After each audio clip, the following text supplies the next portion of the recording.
Ipasing ka. Kininan mo si Christine.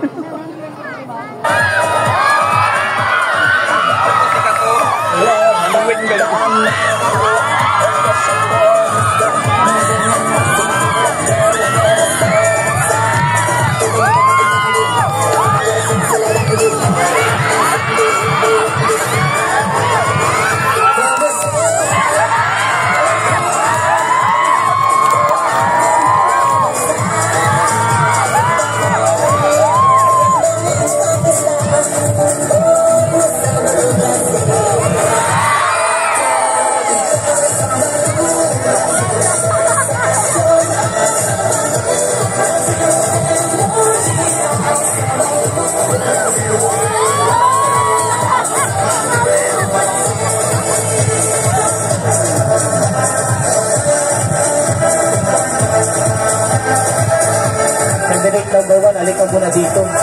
Hey, candidate number 1, bakit mo ko tinakbuhan? Halika dito. May casual interview tayo.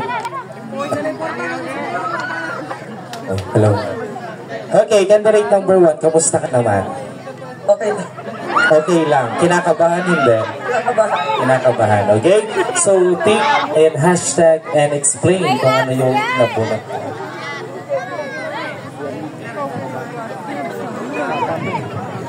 Okay? Okay. So, hashtag drug addiction. So, explain mo kung ano yung pananaw mo dyan sa nabunot mong hashtag. Once again, hashtag drug addiction.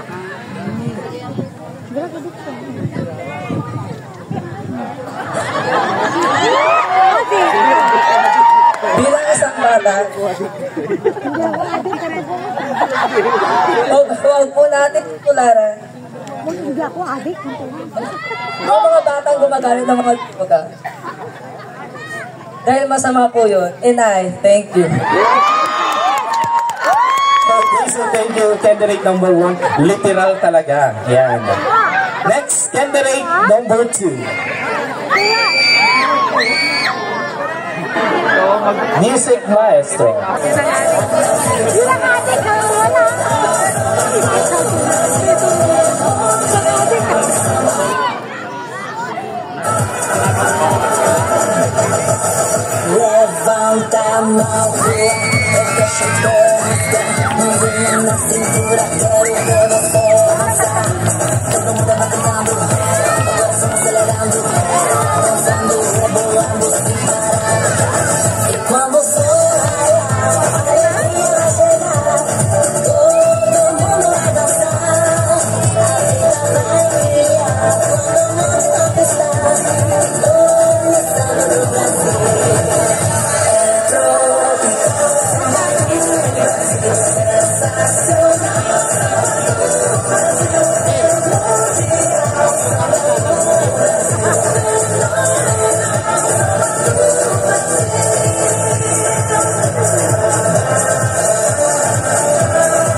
Okay, so candidate number 2, Madam Secretary. So pick your hashtag.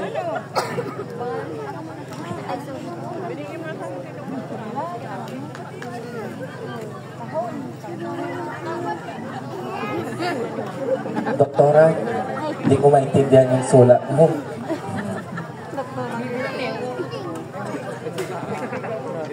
Thank you, Doktora. Okay, so nabunot mo candidate number 2 is hashtag great leader. Yan, bagay na bagay. Good evening, Barangay Malawak. So things what comes to my mind that I symbolize leader. Decisive, responsible, and enthusiastic. Those 3 words describe a good leader. Ladies and gentlemen, when you talk about leader, it's not easy to choose. You know, election is coming. More ang scammer. Bakit po? Marami po sa mga politiko ngayon. Hirap po tayong pumili kung sino ang iluluklok natin. Ba't huwag po nating sasayangin ang oportunidad na ito? Iluklok ang tama, patahimikin ang walang nagagawa. For me, hello. when we talk about leadership, for me, as a barangay secretary, leadership is action, not position. Because I believe, ladies and gentlemen, when we talk about leadership, leadership is the capacity to turn vision into reality. Once again, this is our candidate number 2, telling, on this upcoming election, vote wisely. Thank you. Thank you very much. Candidate number 2. Next, we have candidate number 3. Candidate number 3.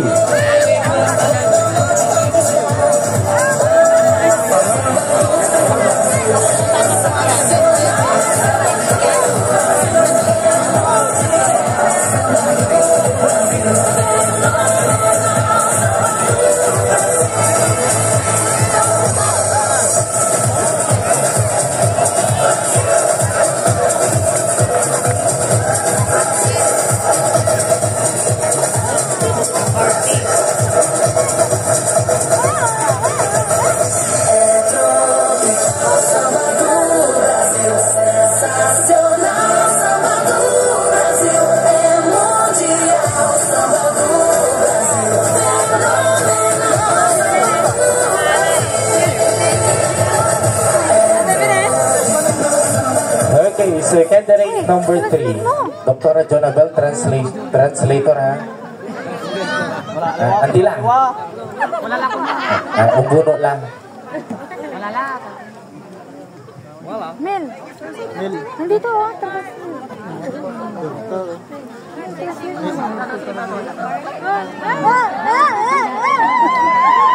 Okay, ang nabunot niya po is hashtag same-sex marriage.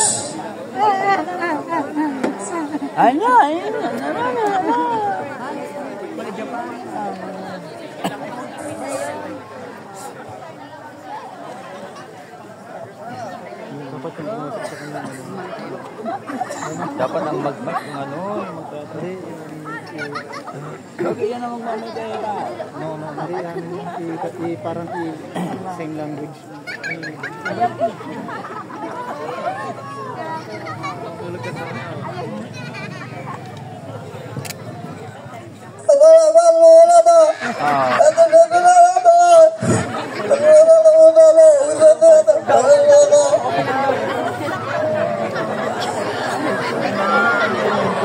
Hello.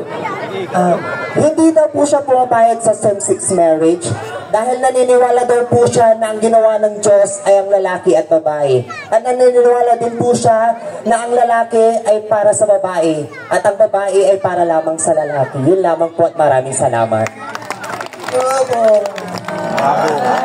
Thank you very much, candidate number 3.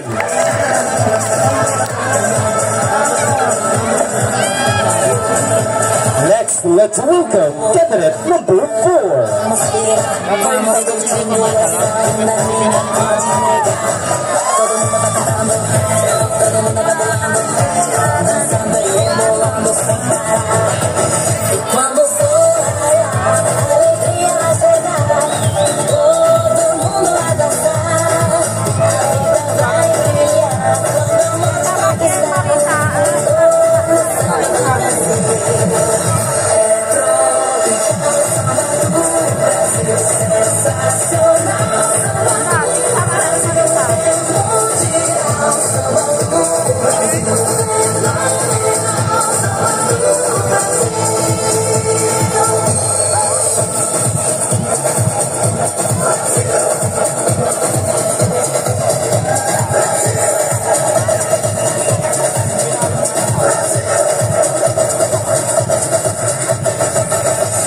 So, candidate number 4, pick your hashtag.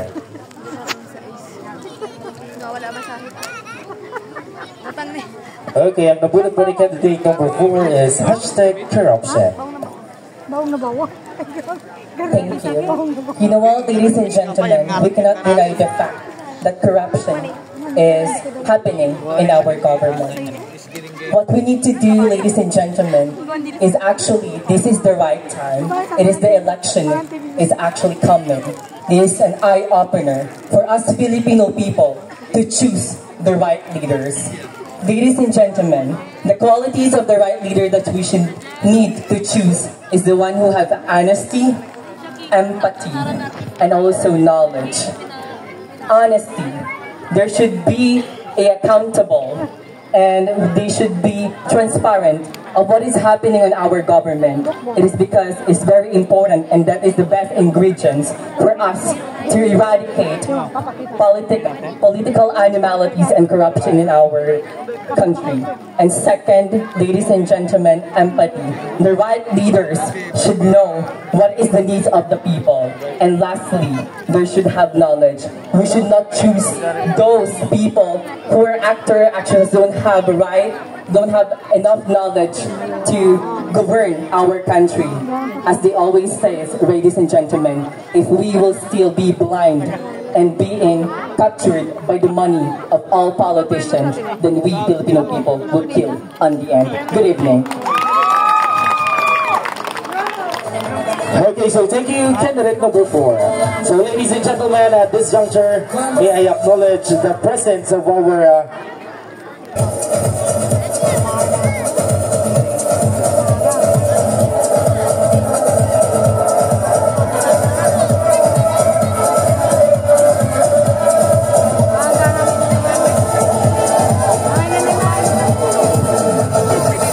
Levanta a rua, deixa o berro, mãozinha na cintura, quero ver você dançar. Todo mundo vai cantando, coração acelerando, dançando e rebolando sem parar. E quando o sol raiar, a alegria vai chegar, todo mundo vai dançar. A vida vai brilhar, quando não conquistar.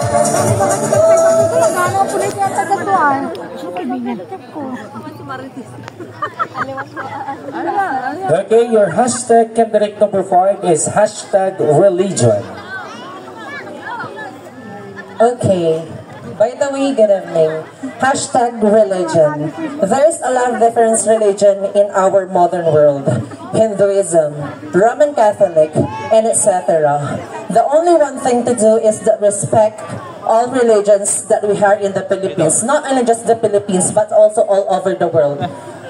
We believe that each and every person has all right to express when it comes of faithfulness in one God.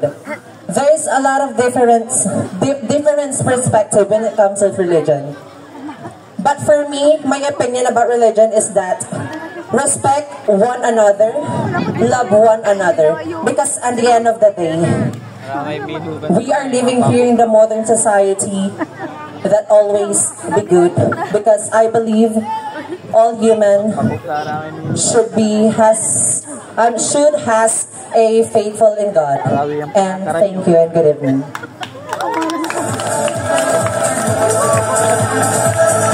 Thank you, candidate number 5. Next in line, we have candidate number 6.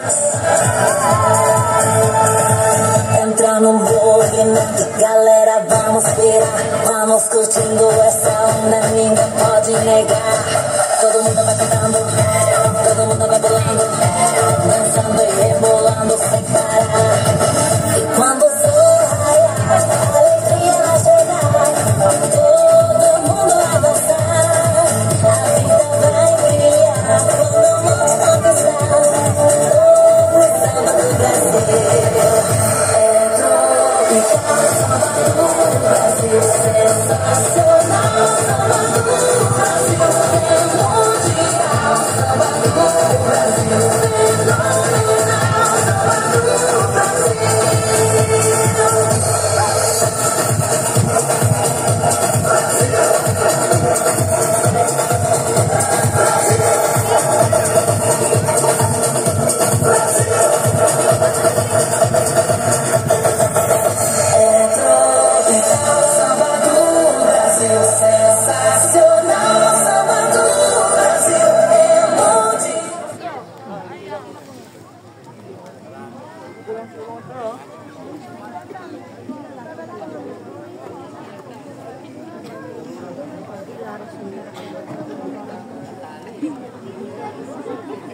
Okay, your hashtag is good governance.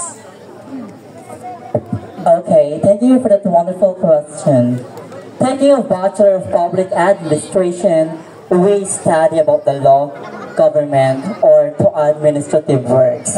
As a public administration, we study about that, good governance. In this coming election, we need to choose a good leader to lead us for good governance. Ladies and gentlemen, in between, choose a leader who are deserved on that certain position.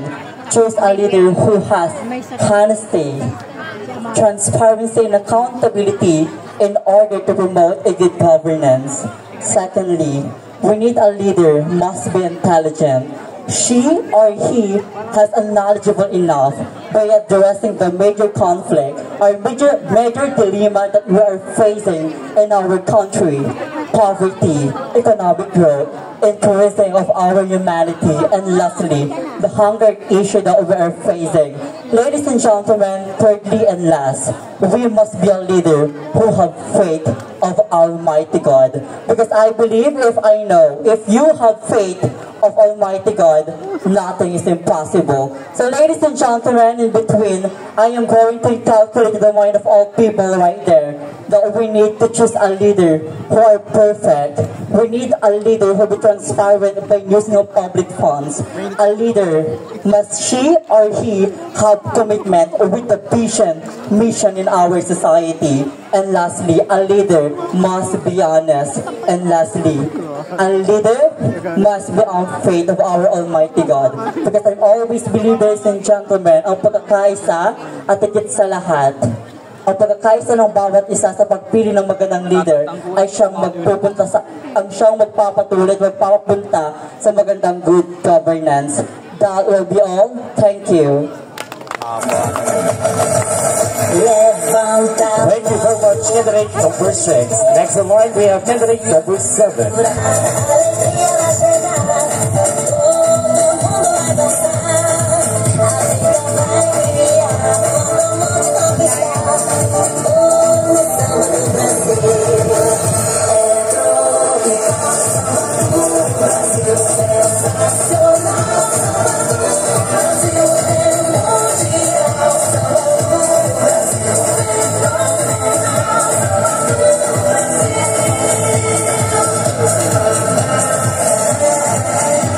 Okay, hashtag opportunity. The word or the hashtag that I pick is opportunity. Being a part of the LGBT community, may ilan po sa amin ang opportunity.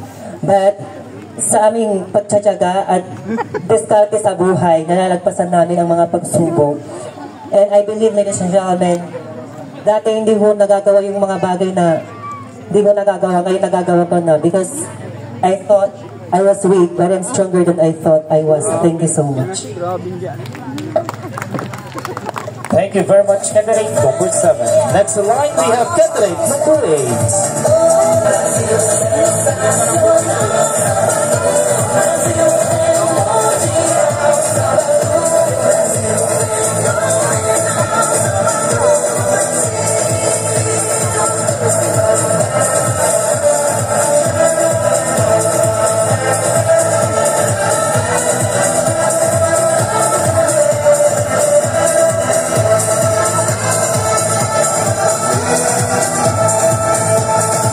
Entrando en movimiento, galera, vamos virar. Vamos curtindo esta onda, ninguém pode negar. Todo mundo vai cantando, todo mundo vai pulando, dançando e rebolando sem parar. E quando o sol raiar, a alegria vai chegar. Todo mundo vai dançar, a vida vai brilhar. Quando o mundo conquistar, o samba do Brasil.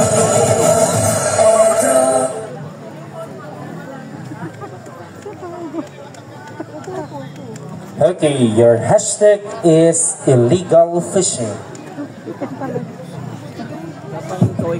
Thank you so much for that wonderful hashtag. Illegal fishing. I believe that the environment is only living things that God given to us. At dapat po natin alagaan ang ating karagatan sapagkat dito po tayo kumukuha ng ating pang-araw-araw na pamumuhay, lalong-lalo na po yung mga tao mangingisda.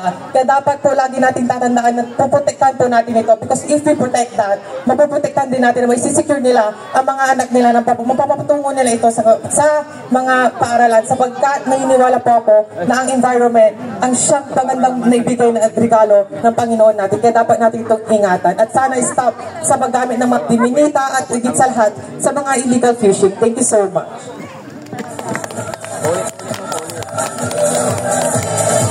Thank you very much, candidate number 8. And next in line, we have candidate number 9.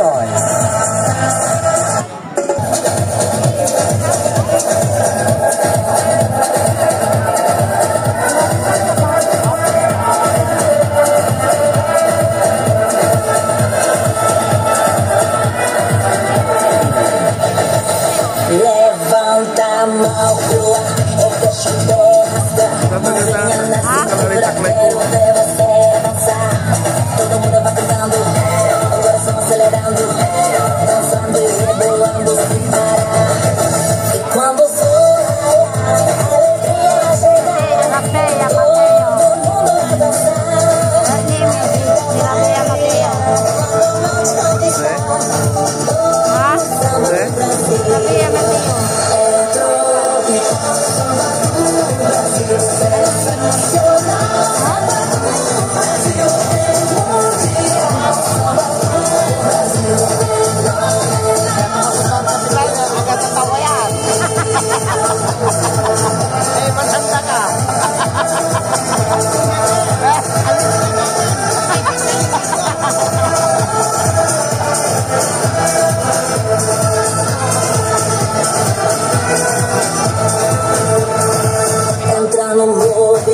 Galera, vamos virar, vamos curtindo essa onda, ninguém pode negar. Todo mundo vai cantando, todo mundo vai pulando, dançando e rebolando sem parar. E quando o sol raiar, a alegria vai chegar.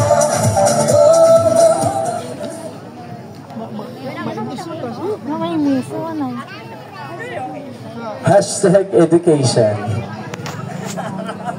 Okay, ladies and gentlemen, my hashtag is education. We can never deny the fact that each and every one of us, education is important. Lagi po natin pakakatandaan na dapat bawat isa sa atin may edukasyon na dala sa lahat ng bagay at sa lahat ng lugar. Lalo na po ngayon sa mga kabataan. Education is the most important that you will have. It is the treasure that never or ever can people will get onto you. Always remember the Latin word. Hagaas loke, hagaas fusoy. Siempre espejo reflecta de inumalyana. Whatever you do, whatever you say, it will be the mirror and reflection of yourself. That's why each and every one of us should have a proper and good education. Thank you so much.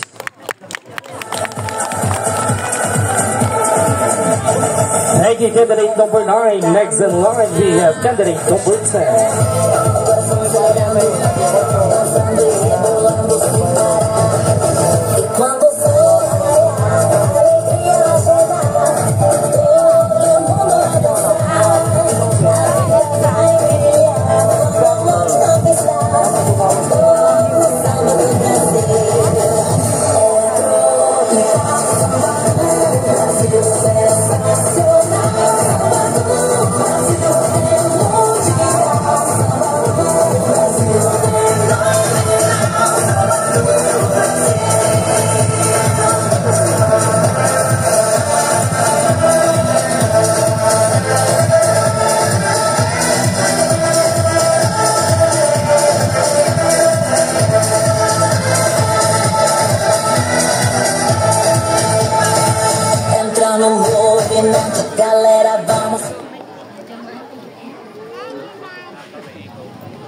Okay, so candidate number 10, your hashtag is #career.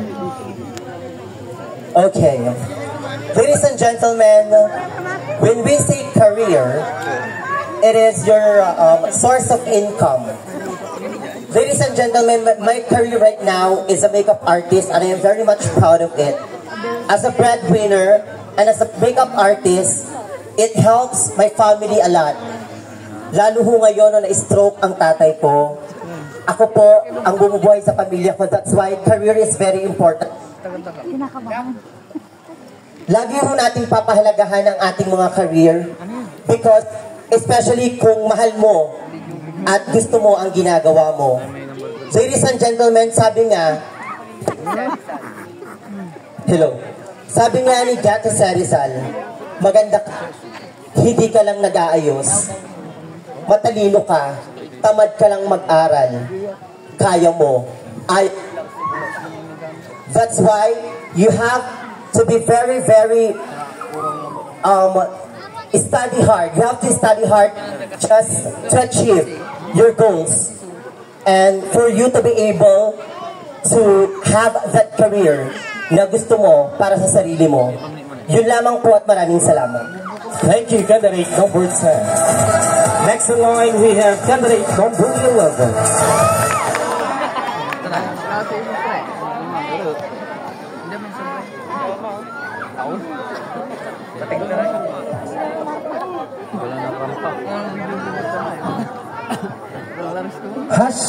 #social media.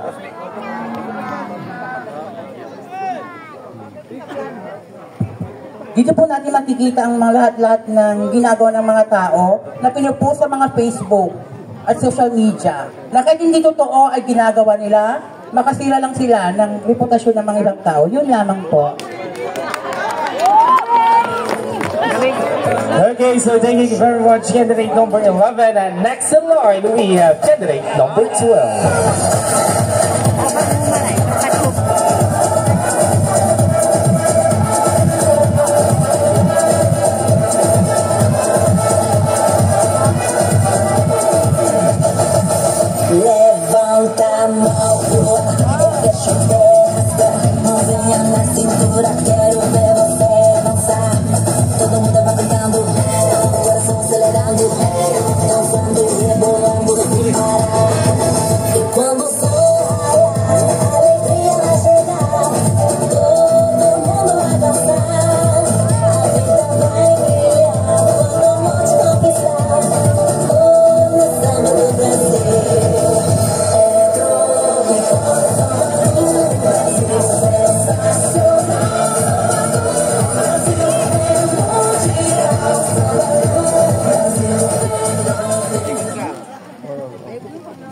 Okay, #election.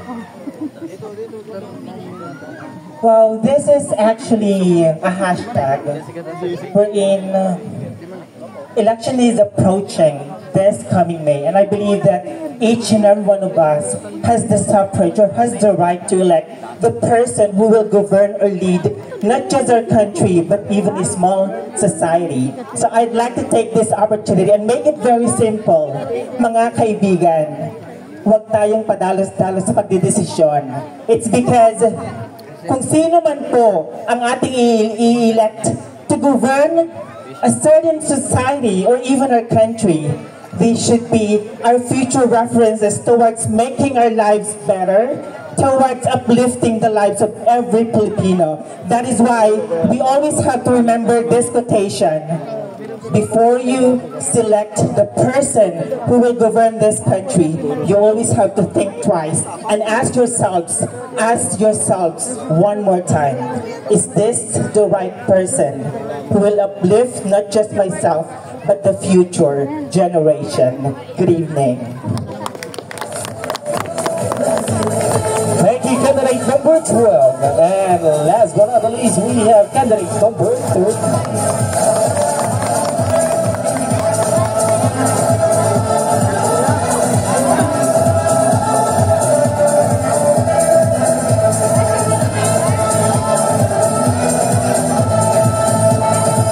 Entra no bloque, galera, vamos virar, vamos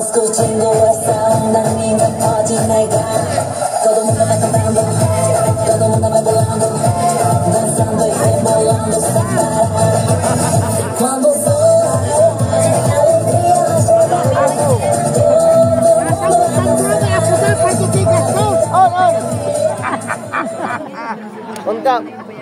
Mapipis na ka. Sino pwede lima? The hashtag that I picked is poverty. Okay, poverty is the biggest problem here in our country. It is very rampant nowadays. This is the biggest problem here in our country, and there are so many causes of poverty. First, corruption. Second, lack of education. Okay, when we go on corruption, we need to choose the right leader. Huwag tayong magpapadaan sa mga matatamis nilang salita. Ngunit pumili tayo ng leader na kung saan may mapapatunayan. At iboto ang karapat-dapat, tanggalin ang hindi dapat. Second, lack of education. I am an advocate of free education for all because I believe, ladies and gentlemen, education is the key to success. And I believe that is the essence of my answer. Thank you so much. Okay, very well said. Candidate number 13.